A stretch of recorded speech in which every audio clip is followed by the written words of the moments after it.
19 साल की प्रीति की शादी हुई, मगर 4 दिन बाद ही पति का देहांत हो गया। लोग उसे मनहूस कहने लगे। उसके भाई ने प्रीति की शादी 4 बच्चों के बाप से कर दी। प्रीति को भी लगता था कि वह मनहूस है। शादी की रात उसने अपने दूसरे पति से कहा, मुझे छूना मत वरना मेरी मनहूसियत तुम पर पड़ जाएगी। मगर पति ने उसकी बात ना मानी और अगली सुबह उसके होश उड़ गए, क्योंकि सुना है लड़की बहुत मनहूस है।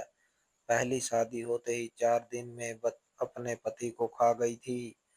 उसकी मनहूसियत ने उसके पति को भी नहीं छोड़ा। अरे जब पैदा हुई थी तब भी माँ को खा गई थी। प्रीति की सास ने शादी में मेहमान आई औरतों की यह बात सुनी तो उनकी ओर बढ़ने लगी और कहने लगी, क्या मतलब है तुम्हारी बात का? लड़की कैसे मनहूस हुई? तो वह मेहमान औरत आगे बढ़कर चुपके से उनके कान में कुछ कहने लगी।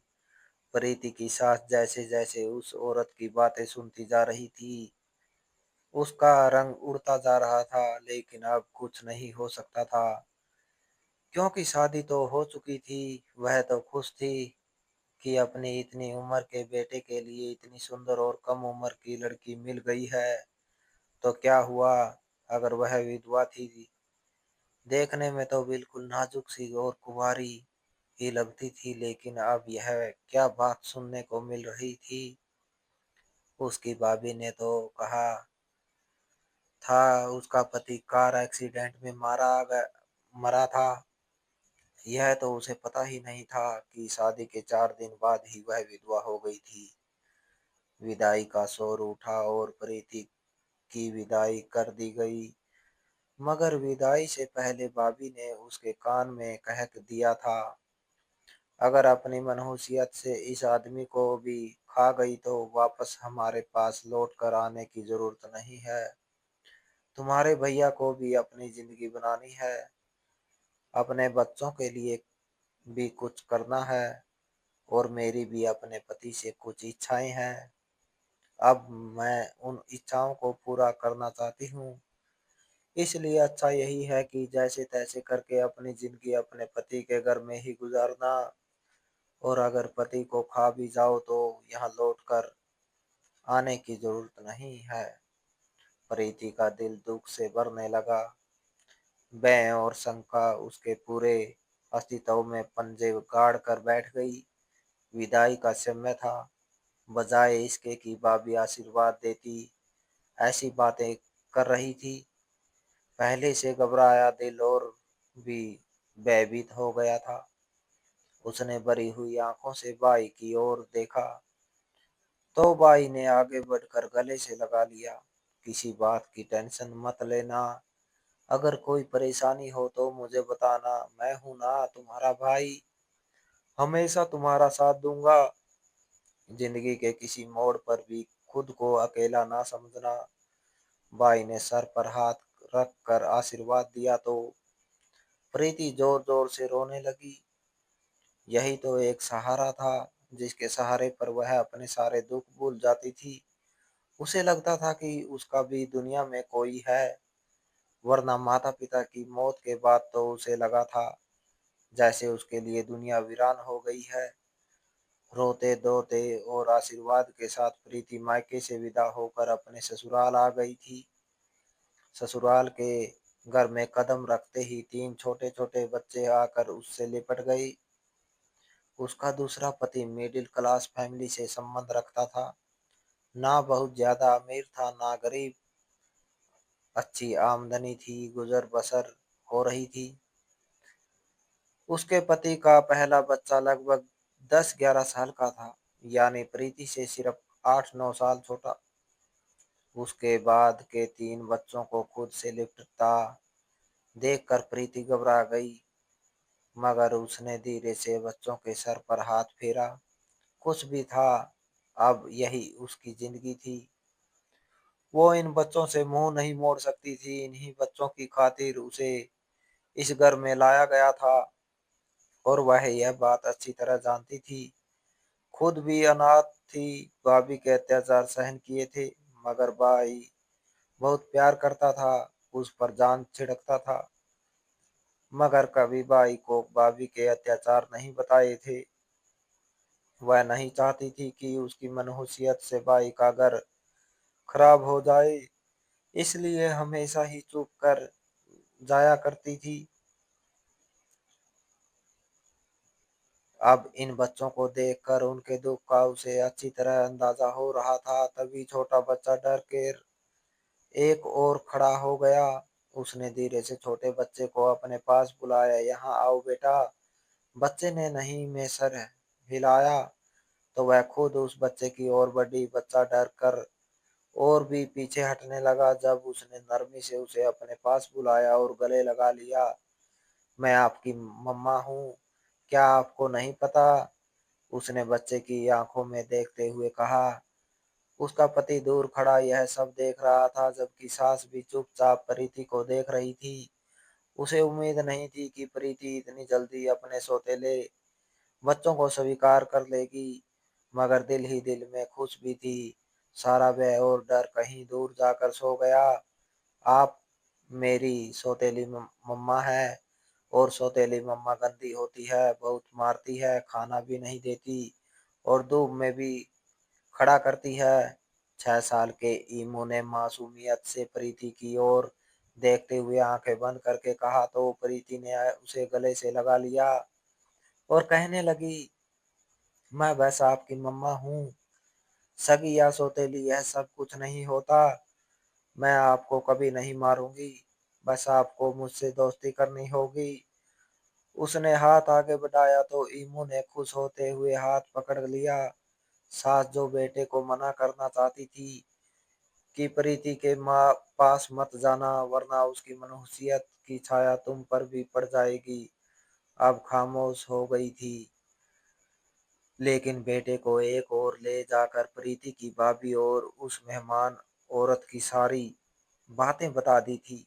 अजीत ने सुनकर ठीक है कहकर सर हिला दिया, मगर किसी प्रकार का रिएक्शन नहीं दिया।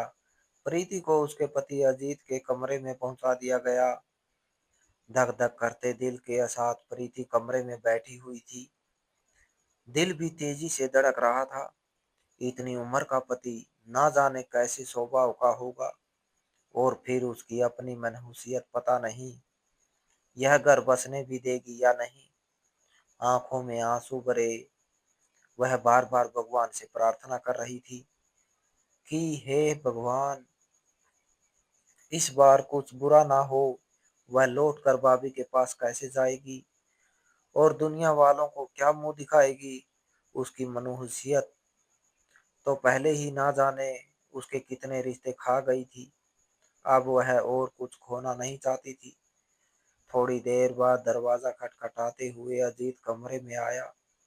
उसके हाथ में मुंह दिखाई का उपहार था, एक छोटा सा गोल डिब्बा उसने प्रीति के सामने रखा। प्रीति ने डिब्बा खोला तो उसमें एक सुंदर सी अंगूठी जगमगा रही थी।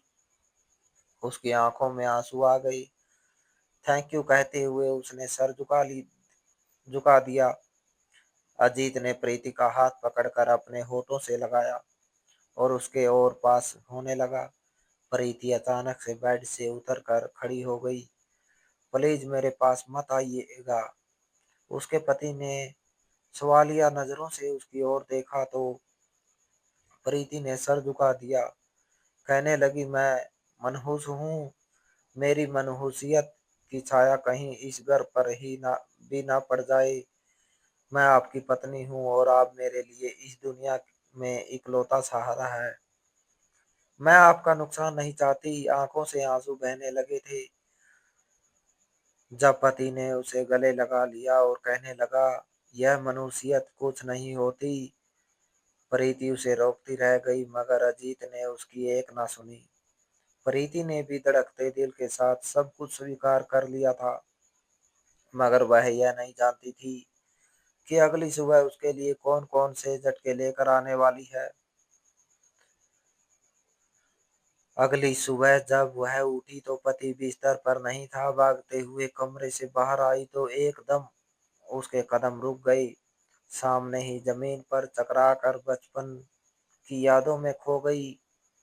बचपन से ही प्रीति कम उम्र से ही बहुत सुंदर थी, मगर एक ठप्पा जो उसके साथ लगा हुआ था वह यह था कि जन्म लेते ही उसकी मां मर गई थी। मगर इस बात का ज्यादा चर्चा नहीं हुआ था, क्योंकि अक्सर औरतें बच्चे को जन्म देते हुए मर जाती है। यह कोई अनोखी बात नहीं थी, पर प्रीति के जन्म के समय भी यही हुआ था। छोटी सी नाक, मोटी मोटी आंखें, गुलाबी होठ और हद से ज्यादा गोरा रंग। वो जैसे जैसे बड़ी हो रही थी, देखने वाली हर आंख उस पर ठहर जाती थी। वो अपने भाई से लगभग 11 साल छोटी थी। बड़ी मन्नतों के बाद इस दुनिया में आई थी, मगर माँ को देखना भी नसीब ना हुआ। जिसने उसको जन्म दिया था वह खुद उसे देख ना सकी। प्रीति के जन्म के समय ही उसकी माँ का देहांत हो गया था। पिता और भाई ने उसे अपनी घनी छाया में छुपा लिया और दुनिया के हर दुख से सुरक्षित रखा। खुशियों के झूले में झूलती हुई वह बड़ी होने लगी। जब उसका नाम स्कूल में लिखवाया गया तो एक बच्चे के साथ उसकी बहुत गहरी दोस्ती हो गई। एक दिन खेल में दोनों झूले के ऊपर चढ़ गए और वहां ठहर कर मस्ती करने लगे। उसी समय प्रीति की सहेली का पैर फिसला और वह झूले से नीचे गिर गई। नीचे पड़े हुए एक पत्थर पर उसका सर बुरी तरह से टकराया और चारों ओर खून फैल गया। प्रीति ऊपर खड़ी सहमी नजरों से यह दृश्य देखती रह गई। उसमें इतनी हिम्मत नहीं थी कि नीचे उतरकर अपने दोस्त को देखती। दूसरे बच्चों ने शोर मचाया, टीचर भागकर आई और बच्ची को अस्पताल ले जाया गया। मगर रास्ते में ही प्रीति की सहेली दम तोड़ गई। प्रीति की वह दोस्त उसी के मोहल्ले में रहती थी। उसकी माँ अक्सर प्रीति के घर आती जाती रहती थी। वह भी प्रीति से बहुत प्यार करती थी। मगर जैसे ही उसकी बच्ची की मौत हुई, उसने घूर कर प्रीति की ओर देखा और उसे दूर धक्का दे दिया। कहने लगी, यह सब तुम्हारे कारण हुआ है। तुम्हारी मनहूसियत ने मेरी बच्ची को खा लिया। तुमने पैदा होते ही अपनी माँ को खा लिया और अब मेरी बच्ची को भी निगल गई। उस औरत की बात ने पूरे मोहल्ले में डर और नफरत फैला दी। सब लोग प्रीति की सहेली की मौत का जिम्मेदार उसे ठहराने लगे। सबका मानना था कि प्रीति की मनहूसियत ने एक बार फिर किसी की जान ले ली। अजीब परिस्थिति हो गई थी। कोई भी प्रीति को अपने घर में नहीं आने देता था। प्रीति अकेली होती चली गई और उसे इस अकेलेपन से बचाने वाला कोई भी नहीं था। बाप, भाई, घर, सुख सुविधाएं सब थी, मगर जिंदगी में माँ, बहनों और सहेलियों की कमी कोई पूरी नहीं कर सकता। प्रीति की जिंदगी में भी एक कमी रह गई। जब वह 14 साल की हुई तो पिता और भाई दोनों ने मनहूसियत महसूस किया कि घर में एक औरत का होना जरूरी है जो प्रीति को जिंदगी के तौर तरीके सिखा सके। इसलिए भाई ने शादी कर ली। प्रीति बहुत खुश थी, क्योंकि उसे एक अच्छी सी भाभी और दोस्त मिल गई थी। भाभी का व्यवहार भी उसके साथ अच्छा था, मगर सिर्फ तब तक ही जब तक मोहल्ले की औरतों ने उनके घर आना शुरू नहीं किया। वह औरतें भाभी को प्रीति की असलियत बताने लगी। शुरू के दिन थे, इसलिए भाभी चुपचाप सुनती रही। मगर अब उसे भी प्रीति का अस्तित्व खटकने लगा था। शादी के 1.5 महीने बाद एक रात प्रीति ने भाई और भाभी के साथ उन्हीं के कमरे में खाना खाया और अगले दिन भाई का एक्सीडेंट हो गया। भाभी का शक यकीन में बदल गया कि प्रीति ही मनहूस है। उसने घूरती हुई नजरों से प्रीति को देखना शुरू कर दिया और चुपके चुपके उस पर अत्याचार करने लगी। अभी पिता का सहारा बाकी था। मगर भाभी के आने के 2.5 साल बाद ही पिता का भी देहांत हो गया। पर प्रीति अकेली रह गई और अत्याचार सहती रही। एक दिन भाभी की माँ उनसे मिलने के लिए आई, तो सबसे पहले सामना प्रीति से हुआ। 1.5 महीने बाद वह भी चल बसी। यह सब शायद संयोग था, मगर इन सब घटनाओं को प्रीति की मनुष्यत के साथ जोड़ा जाने लगा।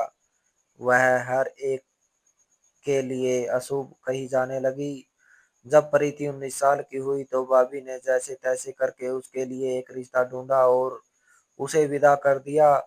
भाग्य का खेल देखिए कि ससुराल वालों से प्रीति की सच्चाई छुपी रही और पति भी अच्छा निकला। मगर शादी के चौथे दिन हार्ट अटैक आने से प्रीति का पति भी मर गया। मोहल्ले की औरतें जो शौक जताने के लिए गई थी, उनकी जबानी प्रीति के ससुराल तक भी उसकी मनहूसियत की बातें पहुंच गई। ससुराल वालों ने पति की मौत का आरोप प्रीति के सर पर रखते हुए उसे धक्के देकर ससुराल से निकाल दिया। वो एक बार फिर से बाई की चौखट पर आग बैठी। भाभी के अत्याचार सहते उसे 2 महीने हो चुके थे। भाभी बाई के सामने अच्छा व्यवहार रखती और बाई के जाने के बाद वह शेर हो जाती थी और प्रीति को मारती भी थी। अपने बच्चों से भी प्रीति को दूर दूर रखती थी। प्रीति का दिल करता कि अपने भतीजियों को खिलाए, उन्हें गोद में ले, मगर भाभी की नजरें उसे अपना दिल मारने पर मजबूर कर देती थी। 2 साल भाभी ने हर संभव प्रयास किया था कि प्रीति के लिए कोई ठीक ठाक रिश्ता ढूंढ लें, मगर कोई भी अच्छा रिश्ता नहीं मिला। मजबूरन उसे 4 बच्चों के पिता के लिए हाँ करनी पड़ी। भाभी ने पहला चक्कर लगाते ही लड़के को हाँ कह दी थी, जबकि दूसरे चक्कर में शादी की तारीख भी फिक्स कर दी थी। बाई ने इस बात पर आपत्ति करनी चाही, मगर भाभी का कहना था कि अब प्रीति के लिए कोई भी अच्छा रिश्ता आने वाला नहीं है। उसकी मनहूसियत की खबरें दूर दूर तक फैल चुकी है। भाई इन बातों पर विश्वास नहीं करता था, मगर अब बोलने वालों की जुबान तो नहीं पकड़ा सकता था, इसलिए खामोश हो गया और 21 साल की उम्र में परिणीति की शादी 4 बच्चों के पिता के साथ कर दी गई, जिसकी पहली पत्नी मर चुकी थी। वह शायद दुनिया की पहली दुल्हन थी जिसे ससुराल में कदम रखते ही चार चार बच्चों के सर पर प्यार से हाथ फेरते हुए उन्हें इस बात का विश्वास दिलाना पड़ा था कि वह उनकी सगी मां बनकर दिखाएगी। प्रीति के लिए कोई इतना कठिन भी नहीं था, उसे घर के सारे काम आते थे, हर काम में वह निपुण थी। बस बात यह थी कि बच्चे उसे स्वीकार कर लेते तो वह एक अच्छी मां बन सकती थी। पर प्रीति ने यहाँ पर अपनी पूरी जिंदगी गुजारने का फैसला कर लिया था और सोच लिया था कि चाहे कुछ भी हो जाए, वह वापस बिल्कुल नहीं जाएगी। इन बच्चों को ही अपनी दुनिया बना लेगी और अपने पति के साथ अपनी आखिरी सांस तक रहेगी। उसने पति को खुद से दूर रखना चाहा, अपनी मनुष्यत और बुरी किस्मत के बारे में बता दिया था, मगर अजीत ने सारी बातों को वहम बताते हुए उसे अपना बना लिया था। मगर रात गुजरने के बाद जैसे ही अगली सुबह आई, तो उसके पैरों के नीचे से जमीन निकल गई। अपनी आंखों पर उसे विश्वास नहीं आ रहा था। वह बार बार यही सोच रही थी कि आखिर ऐसा कैसे संभव है। बार बार अपनी मनुष्यत की विचार आ रहा था, चाहकर भी वह अपनी आंखों देखे पर विश्वास नहीं कर पा रही थी। उसके पति की जैसे उस पर नजर पड़ी, तुरंत उसकी ओर बढ़ा और उसे बाहों में उठाकर घुमा डाला और साथ ही साथ वह कुछ बोलता भी जा रहा था, मगर प्रीति को ऐसा लग रहा था जैसे उसके कान बंद हो चुके हैं, वह गूंगी और बहरी हो गई है, सिर्फ आंखों से देख पा रही है, वह हिल भी नहीं पा रही थी। एकदम ही वह चक्कर खाकर जमीन पर गिर गई, आंखें बंद होती चली गई और फिर उसे कुछ होश नहीं रहा था। कुछ समय बाद वह धीरे धीरे होश में आने लगी थी। सर भारी हो रहा था और पूरा शरीर जैसे किसी ने पत्थर का बना दिया हो। आंखें खुली तो सामने कई चेहरे धुंधले दिखाई दे रहे थे। थोड़ी देर बाद सब साफ होने लगा।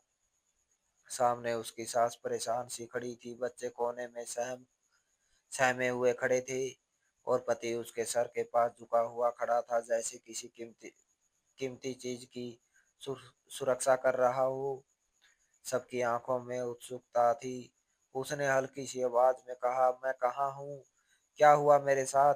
अजीत ने चैन की सांस ली और सास ने उसके चेहरे पर हाथ फेरा, कहने लगी, कुछ नहीं हुआ, तुम बेहोश हो गई थी। मगर बेटा, तुमने ऐसा क्या सोचा था कि बेहोश हो गई थी?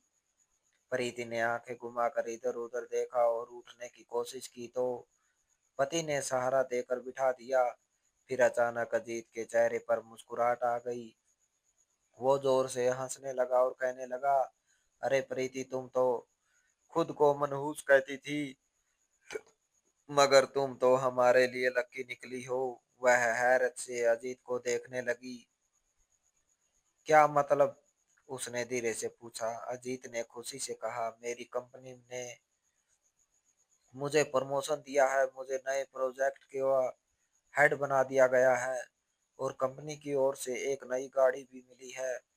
2 महीने के अंदर अंदर हमें एक बड़ा घर भी मिलने वाला है। अब बताओ, यह दुर्भाग्य है या सौभाग्य है? वह सबके सामने खुशी से झूमने लगा। सास की आंखों में भी चमक आ गई। बच्चे तालियां बजाने लगे और प्रीति भगवान का धन्यवाद करने लगी।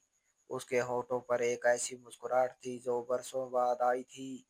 दिल के अंदर से जैसे एक बड़ा बोझ उतर गया था। वह सोच रही थी कि अगर वह सच में मनहूस होती तो आज यह सब कैसे होता। आंखों से आंसू बहने लगे, मगर यह खुशी के आंसू थे। उसने अपने पति का हाथ पकड़कर कहा, शुक्र है मैं मनहूस नहीं हूँ, मेरी मनहूसियत ने किसी को नहीं खाया। अजीत ने प्यार से कहा, मैंने पहले ही कहा था कि यह सब बातें बस लोगों की गढ़ी हुई कहानियां है। भगवान ने तुम्हें सुंदरता भी दी है और दिल की सच्चाई भी। तुम जैसी औरत कभी मनहूस नहीं हो सकती। प्रीति की सास की ओर देखा, जो अब उससे प्यार से बात कर रही थी कि बेटी, तुम तो हमारे लिए लक्ष्मी का रूप बनकर आई हो। तुम्हारे पैर पड़ते ही घर में खुश खबरी आई है। प्रीति के दिल में सुकून उतरने लगा। उसने एक नजर आसमान की ओर उठाई और दिल ही दिल में भगवान का धन्यवाद किया। अब कोई मुझे मनहूस नहीं कहेगा। शाम को जब भाई को खबर मिली कि जीजा का प्रमोशन हो गया है तो वह भी खुशी से झूम उठा। तुरंत फोन उठाया और प्रीति से बात की। बहन मेरी जान, बधाई हो। लगता है मेरी प्रार्थना नए रंग ले आई। उसने अपनी पत्नी की ओर देखा और कहने लगा, देखा, मैं तुमसे कहता था, मेरी बहन मनहूस नहीं है। भगवान ने उसकी लाज रख ली। तुमने हमेशा उस पर अत्याचार किए, मगर आज वो सबसे ज्यादा भाग्यशाली साबित हुई। पत्नी ने शर्मिंदगी से सर झुका लिया। भाई ने नरमी से कहा, अब तुम भी उससे प्यार से बात करना। वो तुम्हारी ननद है नहीं, तुम्हारी छोटी बहन है। इधर प्रीति ने फोन बंद किया तो पति ने उसके आंसू पोंछते हुए कहा, अब वादा करो कभी खुद को मनहूस नहीं कहोगी। प्रीति ने हल्का सा मुस्कुराकर सर हिलाया और कहा, नहीं, कभी नहीं। अब मैं जान गई हूँ कि सुख और दुख सब भगवान के हाथ में है। इंसान खुद कुछ नहीं कर सकता। उसके बाद वह सब बैठकर हंसने लगे, बच्चे खेलने लगे और घर में चैन और सुकून का माहौल भर गया। प्रीति के चेहरे पर वह चमक आ गई थी जो हमेशा से उसके भाग्य में लिखी थी, मगर आज उसके चेहरे पर आई थी। तो दोस्तों, इस कहानी को लेकर आपकी क्या राय है? कमेंट बॉक्स में कमेंट करके ज़रूर बताएं। और अगर आपको हमारी आज की कहानी अच्छी लगी हो तो प्लीज़ इसे लाइक ज़रूर करें। अगर आपने अभी तक हमारे एसके की जुबानी 2.0 चैनल को सब्सक्राइब नहीं किया तो ज़रूर कर लीजिए। तो मिलते हैं ऐसी एक ऐसी ही एक और मोटिवेशनल कहानी के साथ। Thanks for watching.